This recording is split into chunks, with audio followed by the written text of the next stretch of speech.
Good morning, good afternoon, good evening, to wherever you are in the world. My name is Michael Filighera, and I am here to also present today.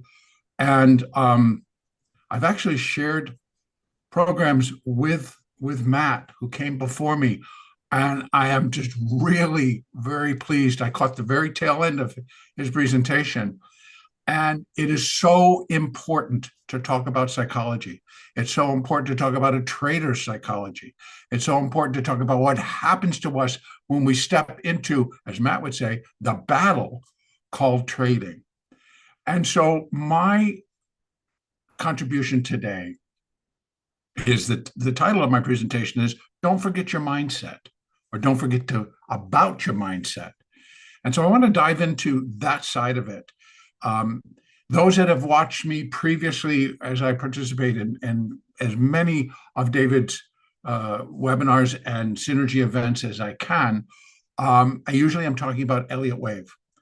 And just to give you a little background there, Elliott Wave is actually a study on recognizable patterns in the market that Elliott found, and he tracked them and he numbered them, and he came up with a system that showed impulse waves, corrective waves, and then how we build and how that all becomes a building block.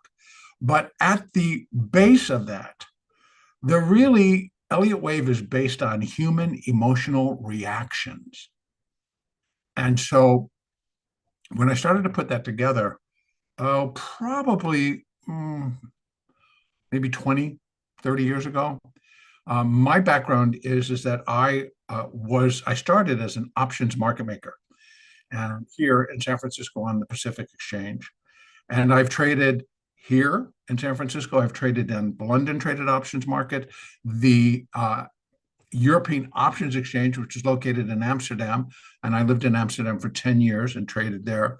And I've also got my introduction to electronic trading via the DTB, which is the German bourse, the DTB. Came back to the United States in 1997, went back to the floor of the Pacific, and then things started to turn and go everything went electronic. And so suddenly our orders, or things that we counted on as being a market maker standing in a crowd, disappeared. And I decided at one point, I think it was about 2001, 2000, in that period, that I was going to leave the floor myself, give up my membership, leave the floor. And I set myself up in my home at a home office and just continued to trade. I decided in about 2013 that I was going to take on becoming a day trader. I wasn't really enjoying the volatility in the markets at the time. And if anybody who knows options, everything was going algorithmic there as well. And became very difficult to actually trade against algorithms. And so I went in to develop a little bit deeper into, well, what's the psychology behind all of this? And I received a lot of help from a friend of mine, Richard Friesen. And Richard, when we all left the floor, I just went home and started to trade options from home. Rich went back to college, Harvard University, and got a degree in neuropsychology.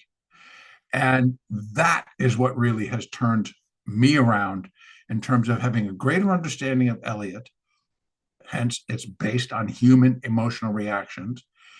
And then also just developing something that I noticed when I would trade on the floor, that there were people that just really were not pressed or moved by all of this chaos that was happening around them, particularly during our earnings, during a major number coming out from the government, a major economic number, or just a turn in the market for whatever reason it was.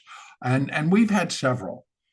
And currently, we're continuing to trade through them via uh, just the whole concept of what we're going through in terms of the tariffs, the administration, what's going on what's going on in the world, all the geopolitical. And so each of those is carrying a lot of psychological weight as well. So we all want to come in and we all want to trade, and many of us hear about, oh, come in and trade futures, be a day trader. You can make 300, 500, $1,000 a day, and that's all very true. But then you come in and you learn about your you know your indicators that you're going to use. You have a strategy put together. You've got everything all mapped out, and then you decide you're going to sit down. You're going to trade. And you're trading, say, a market like the NASDAQ. And as you can see, I've entered into a trade and I'm showing it. And this is real time, and this is a real trade. And I'm going to give you the setup that I have and what this trade may or may not produce. But let's say that you've gone in and you've done your homework and you realize, okay, there is resistance at 21,492 here in the NASDAQ. But now we can see it's trading above the resistance level, and likely because it's waiting for other markets to reach their resistance levels. And I think we're getting very close. So you've done your homework. You're going to go, I want to enter. I'm going to short this market because what we're expecting is that should top an Elliott third wave, right? Small or large, but an Elliott third wave. So we should get a fourth wave pullback. And so maybe I should be able to get 10, 20, 30, 40 points out of this trade. Then you can figure it out. That's okay. In the NASDAQ, it's $20 a point. $20 a point. And I've got 4 contracts on right now, looking, maybe I should put one more on. And so I'm now playing for, instead of $20 a point, I'm playing at about 80. So now I've got this risk going. And so you've entered your trade, you've got that in, you've got your plan, you know what's going to happen, but you put it all together and suddenly you see that the market's continuing to go up. And then all of a sudden, what comes in? Fear. And so there's fear of missing out. There's fear of being too early. There's fear of losing money. There's fear of all kinds of things. And it really can just really upset the whole boat, so to speak. And so instead of trading, you're sitting here getting all nervous. How many times have you got into a trade and start to make money, and then you see it's starting to turn and you get afraid and you bail out on the trade? And maybe you're making $15 or $20 or maybe even $100 on the trade. And then it goes back up and it goes above your entry, and you're like, oh, see, wow, what a great save. But then it turns and it collapses in front of you. I'm saying if you were short. And then suddenly now you're angry. Oh, see, you're stupid. Oh, you're this or that. So there are many things that kind of come in. Matt touched on one, at least what I was hearing from the end, and that's trauma. Many of us have had traumatic experiences in our lives, and those trauma can be triggered by a whole host of things that some are related to makes it actually the traumatic event itself, and many are not. But what can happen when we get triggered in trauma? Well, a lot of people just can get angry. A lot of people can get crazy. A lot of people can get very physical. A lot of people get withdrawn. So there's all those different reactions. Well, you still want to be a trader. And now you got to try to figure out, it's like, wow, why am I afraid? Because it keeps stopping you from reaching your goals, from reaching even to get the first trade on. And because you begin to question yourself.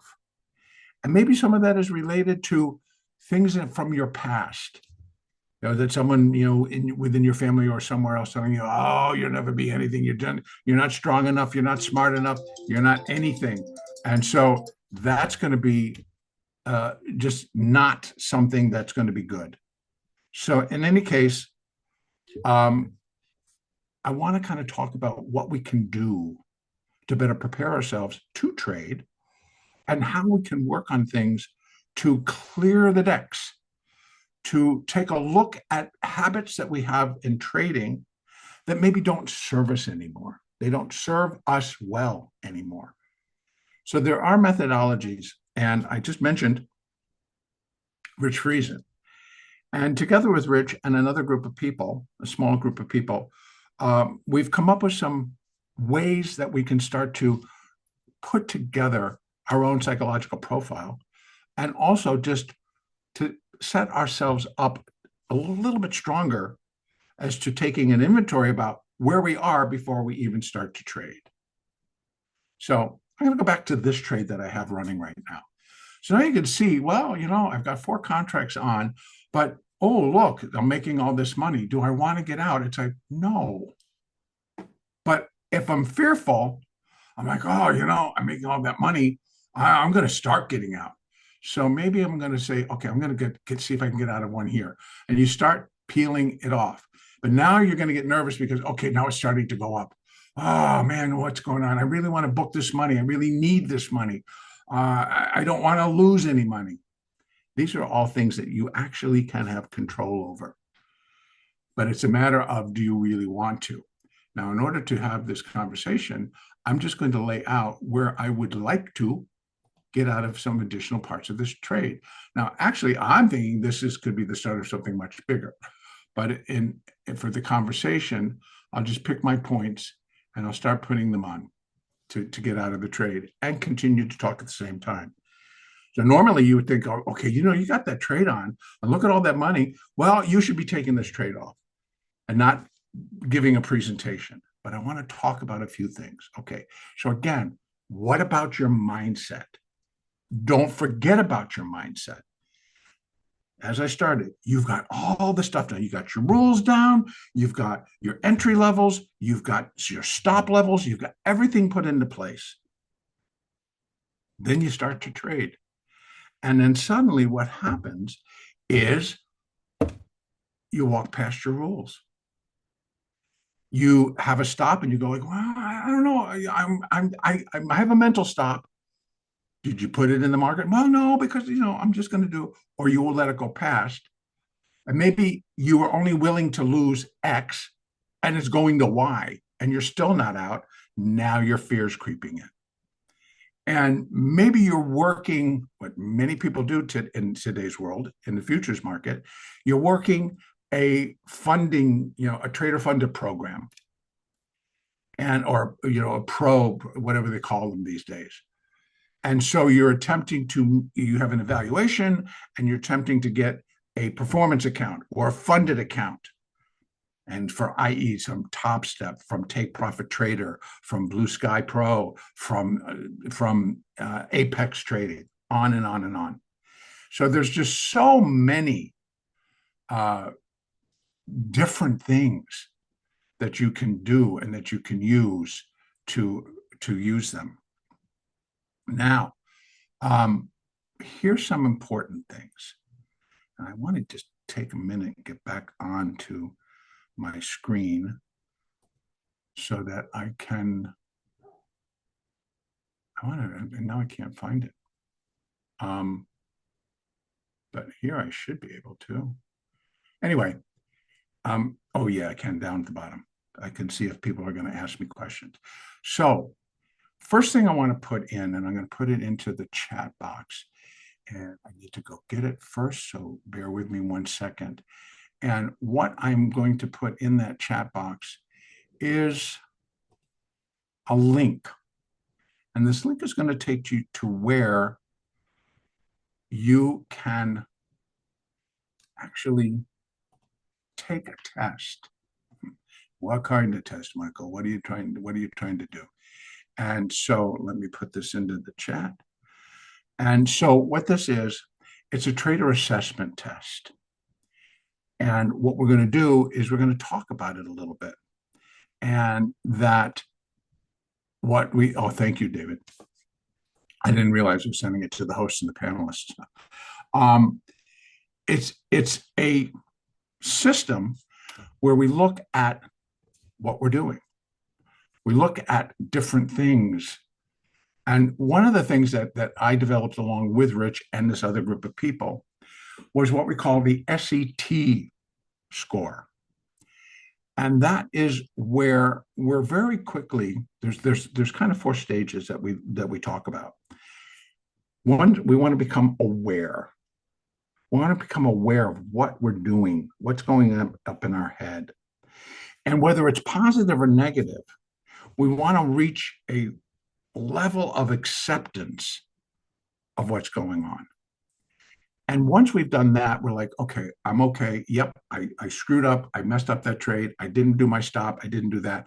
So before you move to, you idiot, you fool, you're accepting the error, good or bad.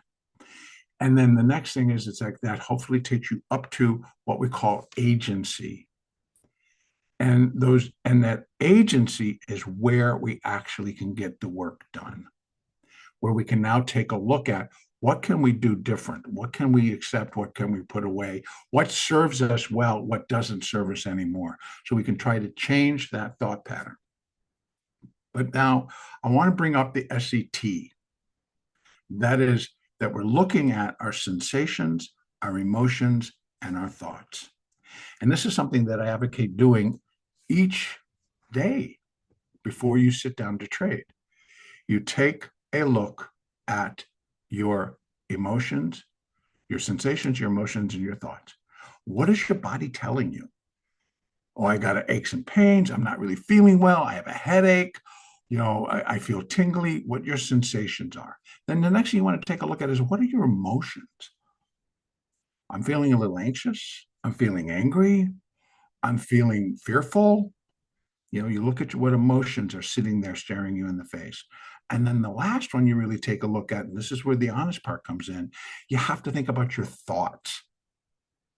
And I've kind of even expanded that a little bit to think about your thoughts on the market, the thoughts on what you're going to attempt to go in and trade. So, and then we score each one of those. And then in the end, you have your score, and it's really going to be between 0 and -5 or +5. And so a lot of people say, well, I'm +5. I'm raring to go. And I would bear to differ and say, no, you're not. You're a little bit overboard. And so maybe you'll take on more risk than you should. Maybe you'll ignore that stop. Maybe you'll not pay attention to really that the market is moving in a particular direction. And instead of accepting something, you're putting it aside. And then the same thing is like, if you're too negative, then yes, you probably shouldn't trade either. But maybe there's a way that you can kind of calm that and get yourself back to that midpoint. So that's kind of the goal. So the thing is, it's like self-awareness is actually, it's a foundation for the life that we want, that we're looking for with ourselves, from others, and also just in the world. And if we aren't aware of ourselves in real time, then our options and choices become just regular reflexes. It's just automated. It's like, okay, that's how we respond. Right. So for example, you're driving in your car, somebody cuts you off, or somebody races up in front of you and cuts you off. What's your response? What's your reflex? Slam on the horn. What are you doing? And then maybe getting angry. So in the market, we can do the same things. And we can end up repeating old patterns of behavior that just do not serve us anymore. They're not positive. They're not helping. So as Matt very succinctly was telling us prior, there's all a list of people that he had. And thank you, Matt, for putting that out there for people, that you can deal with these things. And there are many different ways of doing it. And sometimes if you are trauma triggered, well, then you might need a different type of help. But there are a lot of Eastern and Western traditions for expanding our real-time self-awareness. And I'm working together with Mind Muscles Academy, which is Rich Friesen's group, his company. And what we're setting up is just getting people to become awareness, getting people that actually come to us and say, I really am tired of dealing with these problems. I'm tired of being defeated. I'm tired of busting my back and just really trying to do this right and not getting anywhere with it. And so we try to put something together where you can start to break it down and get better at doing what you're doing. Now, here's the good part. Self-awareness itself is free. So it's available to all of us at no matter what stage of success we're at. It's like you pay for a gym membership, you go to the gym and you consistently work out, or even if you're doing it at home, that you get up, you do your exercises, you might do some yoga, you do things that are going to help you. And if you are consistent with it, you will, in a matter of months or a matter of days, you will have a body that's beginning to reshape itself. And in your mind, you can accomplish the same thing. Now, there are specific exercises that we can do, but you have to be consistent with them and you have to do them. But changing and building a strong mindset, in my personal opinion, is essential for successful trading. And particularly in markets that we're in now. Again, I'm going to go back to my trade. I'm watching this trade go. It's like, well, how high do I really want to let it go? First of all, it's in an account that I can handle this. So that's the first thing. So you're going to have to look at, well, where's my next resistance level? Well, we kind of got past that one that I thought, 492. So the next one up there is actually pretty high up. So how much do I want to risk? Well, I'm thinking, well, we're a little bit overbought here. We're a little bit overbought on my 15-minute. So maybe I can get a pullback that'll bring me back 20 points and I can make some money. So what I will do is I'm going to add to this trade. Now, again, you might not have that option. I'm going to add to this trade and see if I can't bring it in. But I have to have a point where I'm going to call it good, call it whatever I want, and I will get out of the trade. So I'm willing to add here, or it's just going to come down and I'll get out of it in any other way. Now, back to what we're talking about, back to what we're thinking here. So we are raised and we're taught that we're used to think that our brains were fixed, right? Our habits are ingrained. And so it's something that just is not going to change. But it's not true. You can. And this is where Rich's work has really come into my life. Because when you take a study of the neuropsychology, neuroscientists will tell you that our brain is continuously shaped by our behaviors and our beliefs. Now, your behaviors in trading, you can change, you can shape, you can step back in and take control. And it doesn't mean that, we have to make a decision, right? We have lucrative trades and unlucrative trades. And sometimes a lucrative trade is a trade that you lose money on.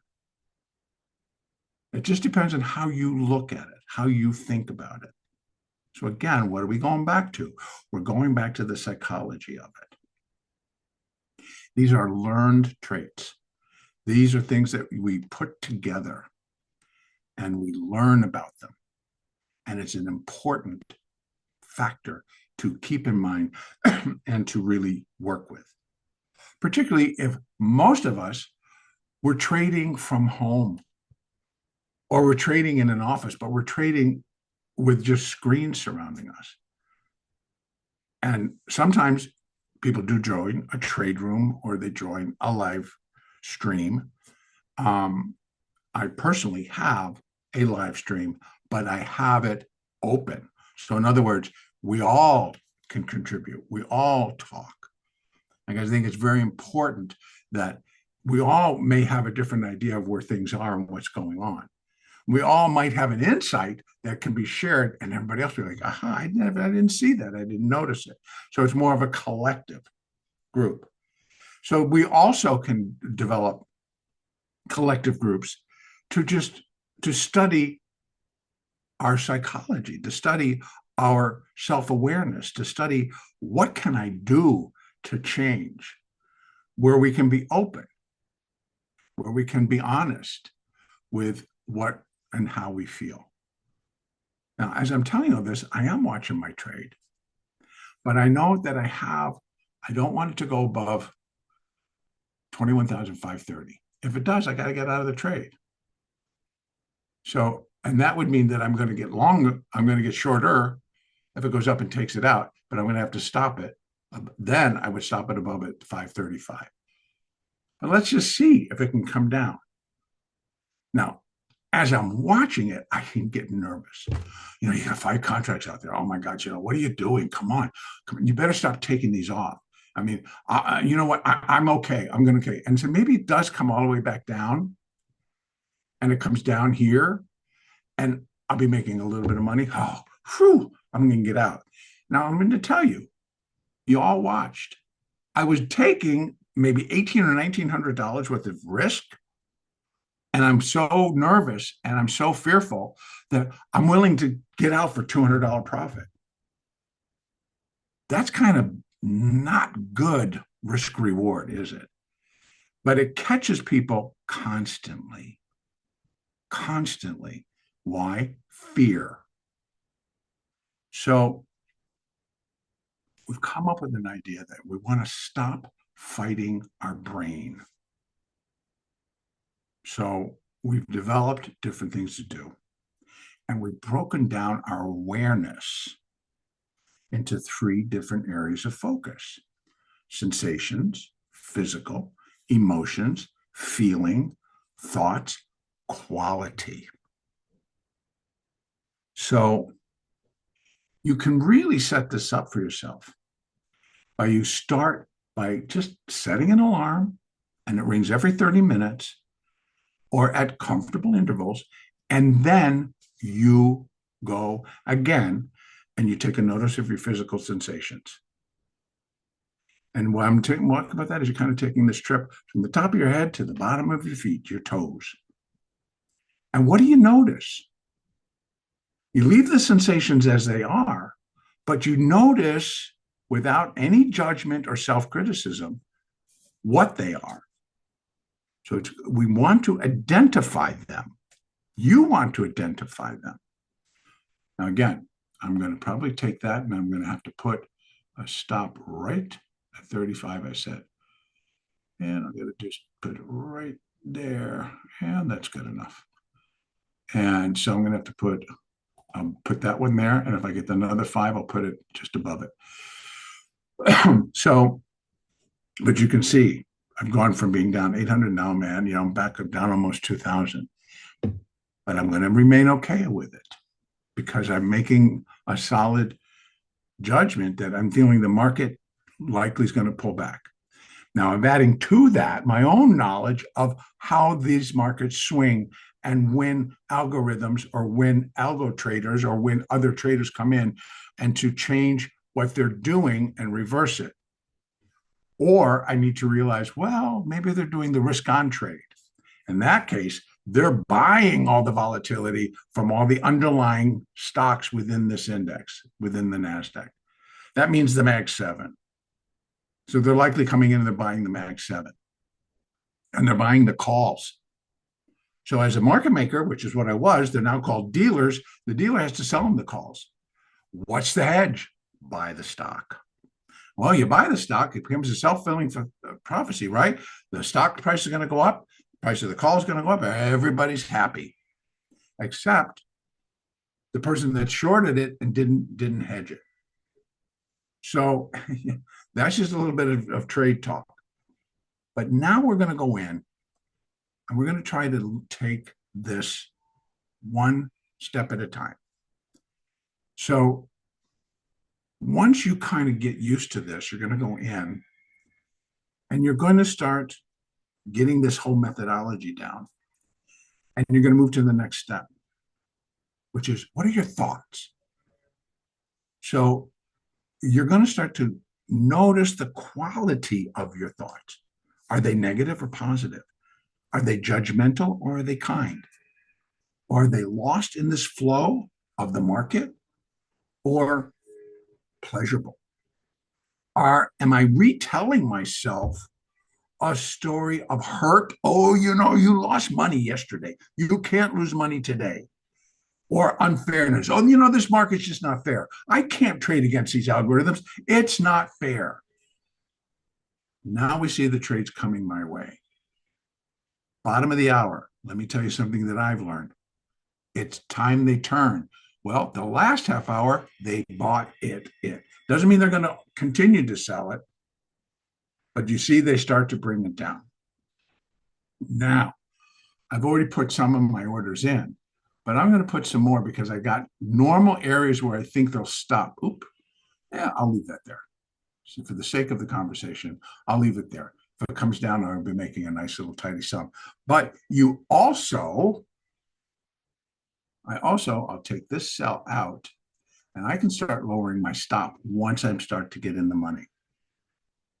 I can start lowering my stop now because I really don't want this trade to go against me. So if it goes up to new high, I want to be out.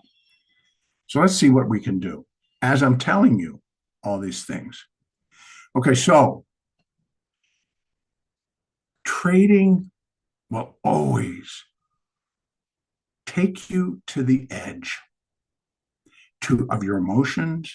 You will discover things that you never thought were possible, but they'll happen. So again, you've gone through your process, you've studied, you know all about what the futures market does. You've got your resistance levels down, you've got your support levels down, you've got, your moving averages, you see what they're doing, you see that, okay, we're turning to turn. My moving averages are turning down with me. I'm trading on a 2-minute screen, I'm checking my 15-minute screen. It also is kind of showing a turn. But you start to notice, but look at my moving averages. They are continuing to tell me this market should just continue to go up. So they're in a positive formation. And then, so now you're refining your thought. Well, we should pull back. We're overbought. Okay, so I'm on my 2-minute screen. I'm now watching this RSI. If that starts to get down to be oversold, I might just go ahead and take my profit. All right. In fact, I'm just going to move this up because I want to continue the conversation. Let's see if I can get down to 500. Where are we trading? Oh, yeah, we're almost there. Good. There you go. Okay, so now I'm out of that trade, and I made a nice little chunk of change. Now I'm going to keep talking because let's say you did this trade for real, and you did it with a 1 lot.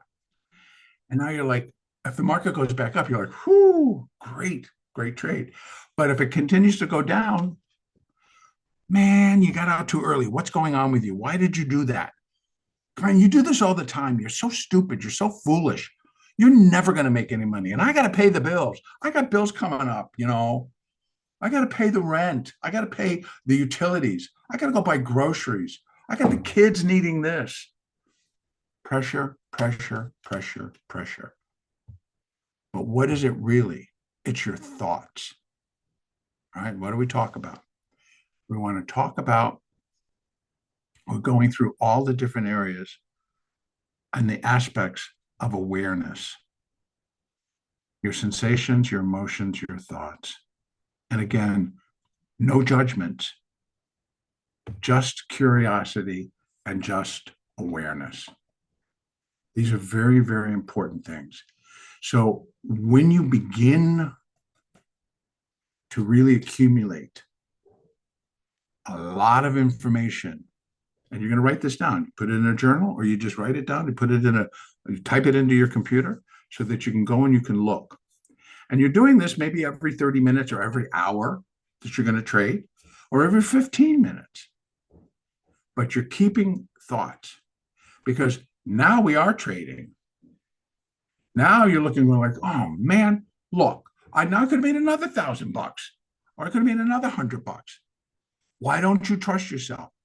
Write it down, look at it and go. And then you can see what is it that you notice? What do you see? What patterns begin to emerge? Were they helpful? What are you going to do? What is helpful? Out of these patterns, what is helpful? Well, I'll tell you what's helpful. I stuck to my goals. I stuck to my strategy. I kept my stop in. I moved my stop down. But you see, I didn't. I decided to take profit. And that at that moment, I'm now, because I wanted to sit and discuss with you what's going on. But if I'm just sitting here looking at that trade, I'm like, oh man, what's wrong with you? You could have made so much more money. And then what can come in is an old tape, an old voice that says, you're just not doing this anymore. You don't know what you're doing. Maybe you should think about something else. You're just not good enough. Negative, negative, negative. Make sure you write that down. Make sure that you actually keep tabs on it. And this you get to do all day long. Now, I'm going to go back to here. Let's apply this to trading. But what I want to, let me finish this talking about SCT and the development. So what we've also done is like that link I gave you, I put into the chat, is going to take you to where you can take a trader assessment.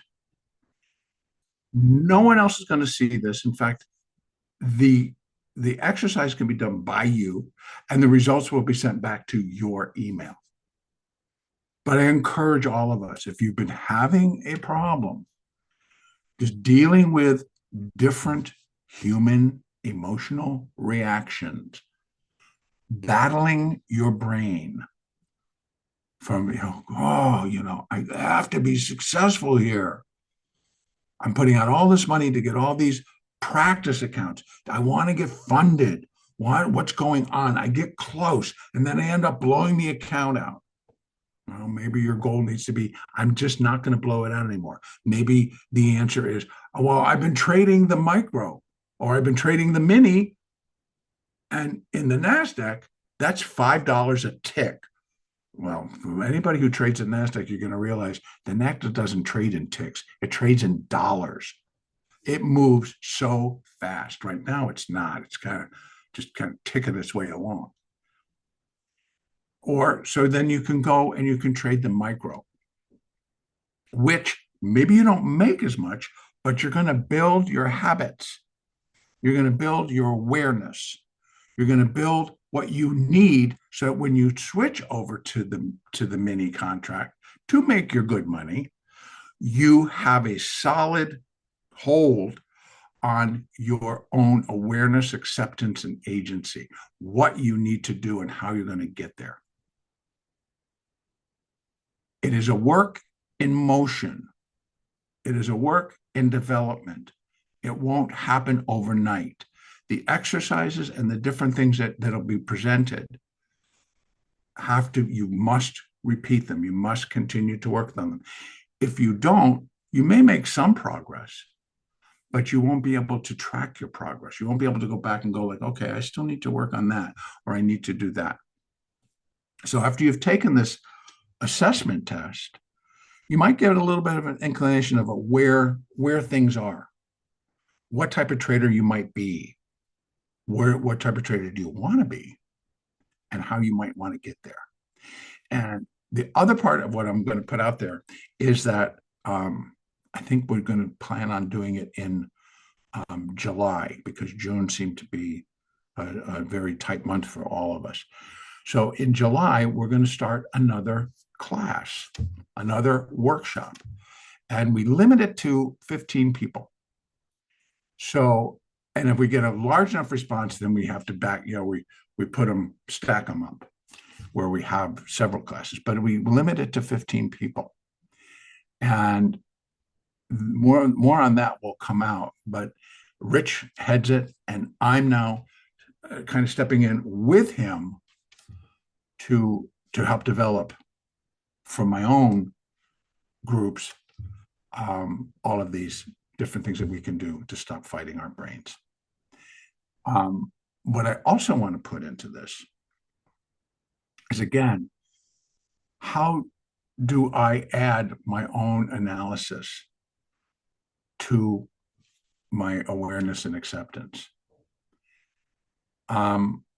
Again, those of you that know me, those of you that follow my work, I publish daily on YouTube. I have memberships on YouTube where you can get a morning assessment of the markets, particularly the NASDAQ and the S&P, and in the afternoon or my daily in NASDAQ and the S&P, and then weekly I do the NASDAQ, the NDX, and the NQ, the SPX, and the ES. But I also and that's just within my memberships. And then generally to both my channels, and I have 2 channels on YouTube, I also give a weekly look at the Dow, a weekly look at gold, silver, and platinum. And at times I'll put out stuff on the dollar, on the bonds, on our treasury markets. And all of that, I put it out, and then I get to watch to say, did it work? Did it not work? And it's not a matter if it works or not works. It's a matter of understanding that Elliott is a study of human emotional reactions. And guess what? Now it's totally 100% algorithmically controlled. So for me to kind of say, well, I'm going to work on human emotional reactions to the market, that part, but it's now through an algorithm. And we have algorithms that are set up to go scour the news, or we're going to get a report. We're going to get an earnings report. It is already programmed to pick the words, right? It'll take the words, and then the program, that word gets translated into action, buy, sell, whatever. All of that's programmed in. And trust me, there are firms like this one where I have this account, Simplex, and others like Citadel, the market makers, that spend hundreds of millions of dollars developing these algorithms that go in and hedge. I also have started working with, just about my own analysis, because I'm an ex-market maker, I have a pretty good understanding of the Greeks, delta, gamma, theta, vega, rho. What do each of those mean? And so there's a firm I have so much admiration for. It's called Spot Gamma.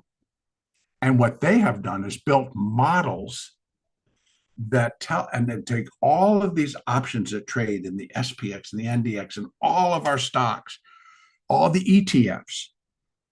So years ago, we had this premise that, well, we have the underlying, that's going to be the SPX or the ES or an ETF or an individual stock.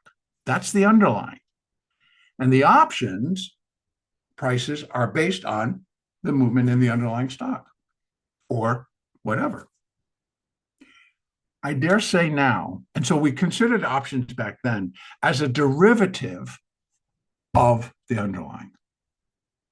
Well, I want to tell you, what's happening now in our markets is that, and this is the saying from Spot Gamma, so this isn't something that I have. I have to credit the source, and it's Brent Kachuba at Spot Gamma, I believe. And how the options go, so goes the market. And that is so true. And if you have an understanding of gamma, delta, vega, theta, you're going to get a good understanding of what happens when their models produce levels where there are large gamma positions, positive or negative. So it's understanding, is it coming from the positive side or the negative side? And don't forget, puts produce negative gamma. Unless, of course, and then understanding if you're long or short that instrument, what does that mean to your position? So again, what I try to show, what I'm trying to teach as well, is how do we use those? How do we use those levels? What does it mean when a index or an ETF or an individual stock goes above or below a volatility trigger? Because the other thing that gets added into our markets these days that really do control it, we used to consider the volatility, the VIX, right? That's the fear gauge. the higher the VIX, the more people are afraid that we're going to collapse. Yeah, that still has a ring of truth to it. But there are levels now where you're like, is the volatility high or is the volatility low? Systematically, is it low or is it high? And that affects how our markets trade. We also now have zero DTE options, which is 0 days to expiration. So in the NQ, in the ES, in the SPX, in a lot of the ETFs, the spiders, the Qs, the diamond, we have an expiration every single day. That changes the dynamics of a move because there are large algorithms. They're not trading anything. They're just trading to today. Where are we going to pin the market today? I don't care what happens tomorrow. I'm pinning it today because I have these options that are going to expire at 4 o'clock. So that goes in. So what becomes more of a study of human emotional reactions in the market? You have to add additional factors to it. Because, oh, look at that beautiful rally that we had. Boy, the market must be bullish. Well, in the terms of what bullish means, market going up, yes. In terms of, is the market turning bullish on NASDAQ? No. We still see Apple's down on the day, AMD's down on the day, Amazon's down on the day, Meta's down on the day. But what is turned and gone up? Well, we had NVIDIA, which was up higher, then it went down, and now it's regaining. So a lot of this move is just produced by the stocks were down more, but now they're not down as much. Does that mean they're turning bullish on the stock? No, I don't think so. But I think it does have everything to say about where are the gamma levels? Where are the strike prices? And what we're really building to in terms of our stocks is tomorrow's expiration. And I can go in and I can look in tomorrow's expiration in the, let's say, the SPX or in, the Qs, which is controlling the NQ and the NDX, the NASDAQ 100. And I can see where there is collected large amounts of gamma, positive and negative. And when these levels get broken, we have to think about, well, what's the action? What has to happen? If we're breaking something and then our stock's moving to the upside, and we say we're breaking a call wall. So the call is above us. The call wall basically is going to tell us that, there's a whole bunch of short positions sitting there. And it should be resistance. Well, what happens if resistance is broken? So we can go back to just regular theory, right? What happens when resistance is broken? Well, either the market's going to really tick up and they're going to continue to go, and then we would consider it a breakout. But in terms of how I want to look at that now, as the market could break that level, force a cover. The positions that are there, they have to buy. Because don't forget, if you're short a call, you have negative gamma. And then negative gamma is going to tell you how long you're going to get with each tick above your strike. And if you got a large position on, you're going to be at longer and longer and longer and longer. So what do you have to do? You have to sell into strength, right? Or you have to buy into strength if you're getting shorter and shorter and shorter. You have to buy into the strength. So you're adding to the panic up. Same thing on going down. And we saw that. We witnessed it when we had the tariffs. Oh my God. They started hitting all the bids. And it started to go through levels that rolled a bunch of sell orders out into the market, simply as a reaction to breaking the level and the position that was sitting there. Now, does that have anything to do with, NVIDIA is going to produce great earnings? Not a thing. It has everything to do how the options are trading. So the other thing I want to add into this in terms of our market psychology, right? And just our awareness, that's a part of that awareness. So I need to become aware of this is how the markets are trading. Then I need to accept that's how the markets are trading. Then I can go up to that next level called agency, and I can start to determine what do I need to do so that I'm not fearful of this market running away from me. That I'm not going to be, oh, okay, it just broke that resistance level. But what else was there at that resistance level? Oh, it was a call wall and they broke it. And then now they're really going through it. I'm going to trade with them. It no longer is resistance. They've just broken resistance. I need to go with the market, even though they might be up at a overbought reading. Here's the other thing we learned, right? We use our indicators to give us a help on what's going on. And normally, yep, we trust them. But here's the deal. You might trust that indicator and on your short term, right? But it could be telling you, oh, well, this is oversold. We need to go up. It's oversold. It could stay oversold. This is overbought. It can stay overbought much longer than you think. That's the other change.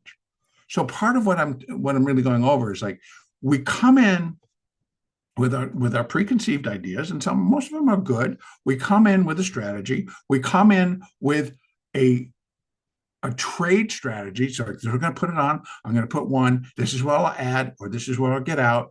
So you have, and I use 3 basic trade rules. So I try to teach. What's the trigger? That's the first one. What's the trigger? What is going to get you in this trade? Secondly, what's your goal on the trade? Well, I want to make $200. I want to make $500. Or if you're in an option, same deal. I want to make 10 points. I want whatever it is. Know what that goal of your trade is and put it up into your head and accept it. Remember, awareness, acceptance, agency. And the last one that unfortunately is the one that most people will walk past. Where's your stop?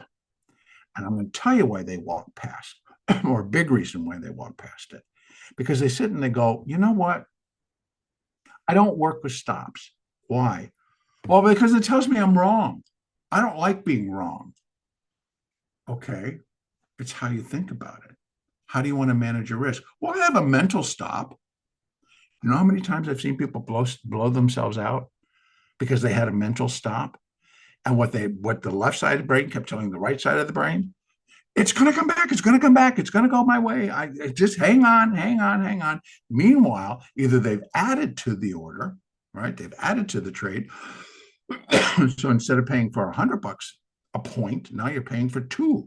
You're playing for 200, etc. These are all true. This is what happens. Next thing you know, bing. Your order can only be placed by an administrator. And I bet you there's a lot of people out there listening to me today that they know exactly what that means. So again, excuse me. So all of this falls into our own personal awareness, our own personal stop fighting your brain, our own personal awareness of what's hindering my progress and not being upset by it, being accepting of it. Is only we can become aware of our own personal problems, but that next step can really be a roadblock. Can I accept that that's how I am? Can I accept that that's my reaction? I'm going to ask and say, yes, we need to, because if we don't, we're going to continue to fight it. And it's not going to go away. It's going to keep presenting itself. It's going to keep knocking on your door. It's going to drive you crazy. So, move to acceptance and then get yourself up into agency. That's where you're going to be able to get your work done. And I am going to hold true to what we're told. I'm going to leave it open if anybody has a question or they want to make a comment. I'm open for those. Otherwise, I am going to start to wrap it up. Again, My name is Michael Filighera. I have YouTube memberships. And if you have an interest, you can go onto YouTube and it'll tell you how you can join the membership. And I have different levels. Right now, I have a bronze and a silver level. Those are the most active that I have. And the bronze level, you get my daily update on the NASDAQ and the S&P. If the silver, you get the same, the daily, plus my morning updates on the markets. And the silver level also gets the updated spot gamma levels. And at the same time, I'm also teaching how do we use those. By the way, that trade, folks, I was looking for it to come down to 71. That's where that 15-minute 8 moving average was, 8-period moving average. Bing, got there. It only took the entire session, our entire session. But having patience, we went up, we went there, we went up, we went there, we went up there. I have to learn how to deal with it. Now, also, I have a live stream. I offer the live stream to members of my YouTube membership. And that live stream is not expensive either. And if you have an interest, if you become a member, you can always just contact me and I will fill in all the blanks in that one. But that's a live stream where I meet every day. I live in California, it starts at 6 a.m., 9 a.m. Eastern, and I run it for 2 hours. So at 8 a.m., we shut down. But I show my screens, my trades, but it's open discussion. People might have questions. People have their own thoughts. People might have an answer or a question for me about how I'm looking at it, about what I was talking about in my morning updates.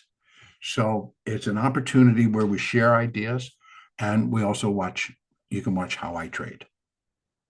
And David, I am going to be kind and finish up there. I'm going to stop my share.